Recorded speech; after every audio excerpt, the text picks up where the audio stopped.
মরে অমর হব।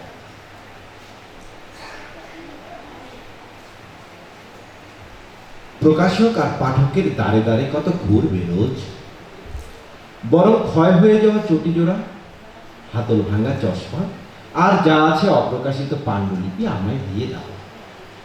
নিলামে বেচে দেব, ভালো দাম পেলে তোমার নামে একটা বিনামাগার বানিয়ে দেব। কবিতা পড়ে কি হবে, বরং পেশি মজবুত হলে কাজে দেবে। মিছিল মিটিংয়ে ভাড়ায় যাবে, পয়সা পাবে, ছেলেরা আয়েস করবে। দুটো সড়ক হবে তোমার নামে, তোরণে থাকবে শ্বেত পাথরের আবক্ষ মূর্তি। কত কিছু করব কবি, তুমি শুধু মরে যাও। তারপর দেখো, লাল সালু মোড়ানো একটা মোটা শোক বই আমি ভরিয়ে দেব পানিতে পানিতে। কমপক্ষে 10টি দৈনিকের শিরোনাম হবে তুমি। ভালো একটা ছবি দিয়ে 4 রঙে ছাপিয়ে দেব। সারা রাত সবকটি চ্যানেলে চলবে তোমার কীর্তন। তোমার লেখা উচ্চাঙ্গের গান গাইবে মেয়েরা সর্বাঙ্গ দিয়ে।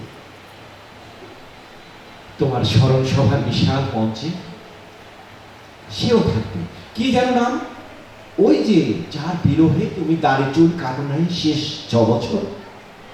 মেকআপ করা চোখে ওর কান্না, ও তুমি নাই বা দেখলে। দেশ দেখবে, সরাসরি সম্প্রচারিত হবে সবকটি টিভি চ্যানেলে।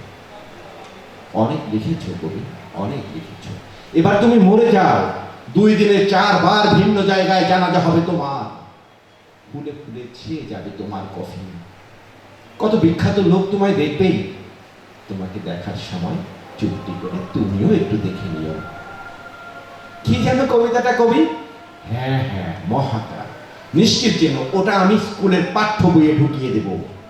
ক্লাস টিচার তোমার কবিতার 2টি চরণ নামকরণের সার্থকতা নিয়ে গুরু গম্ভীর আলোচনা শেষে বলবে, এই কবিতা কবি কোথায় লিখেছেন জানিস? জানিস না গর্ধ, আমার মামার বাসায় রে। কবির সাথে মামার একটা সেলফিও আছে, তোদের দেখাবো একদিন। তুমি শুধু মরে যাও কবি।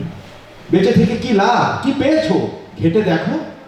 পাইনি কেউ অতীতে, বরং মরে যাও। যাবার আগে ক্ষয় হয়ে যাওয়া চটি জোড়া, হাতল ভাঙা চশমা, আর যা আছে অপ্রকাশিত পাণ্ডুলিপি আমায় দিয়ে দাও। ধন্যবাদ।